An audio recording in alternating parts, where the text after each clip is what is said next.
We're all chasing happiness. If you think about it, it's at the root of so many of our decisions, not all of them. And not just you, and not just me, and not just the Jewish people, but the whole world. Almost every single thing we do is based off, will this make us happier or not? And the question is, how do we obtain this? How can we be a happy person in life if that's what we're running after? You know, the way I like to envision it is like there's these cartoon characters. They put these dogs on a treadmill and they hang a piece of meat in front of him and he's running, trying to get the piece of meat. But obviously because he's on a treadmill, he never actually moves anywhere.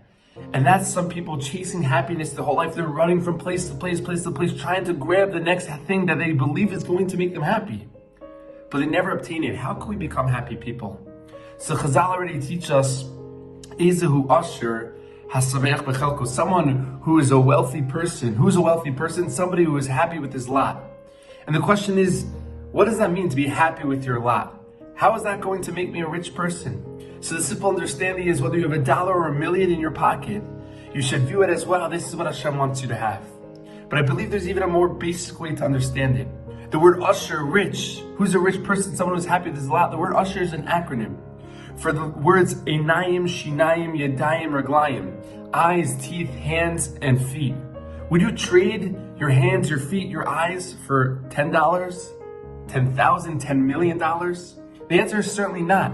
So sometimes we think that the next thing we get is going to make us more money or give us a bigger pleasure, and that's what's going to make me happy in life. But the reality is you wouldn't change the things that you have. Your what makes you ushers, your Einayim, Shinayim, Yadayim, Raglayim, you wouldn't switch those out for any of these other things. It's not that we need more in life and keep running on the treadmill trying to grab the next important thing. It's about understanding that what we have is what Hashem has given us. Sameach Bechelko, you're happy with your portion because Hashem has given you everything you need to be happy. You wouldn't trade it for anything in the world. And it's not just Sameach, but it's Hasameach. It's in the present tense. The constant thing is thinking that the next thing is going to make me happy. No, Ezu Asher Hasameach Bechelko. Right now I have what I need in the present tense to make me happy. And it's not just the general idea of eyes and a mouth that make me happy, but it's what you specifically have is what you specifically need. You ever think about it? Why is it that tigers have striped fur while leopards have spotted fur? Was it that Hashem got bored and said, I'll put some stripes and some spotted? So you do a little bit of Googling and you'll find out very quickly that the striped fur for the tiger is good for his habitat for hunting, while the spotted fur is good for the leopard. Each animal gets exactly what he needs to succeed. Of course, it's the same thing by each human. Each human gets what they need to succeed in order to be happy in life. Judaism believes very much in being happy. Kadosh Baruch Hu could have created a black and white world. He created a beautiful color world for us to enjoy.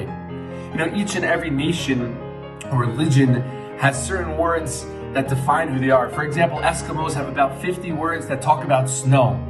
The Jewish people have over 10 words that mean happy, simcha, sason, so on and so forth. We have over 10 words because at the root of what we believe is to be happy.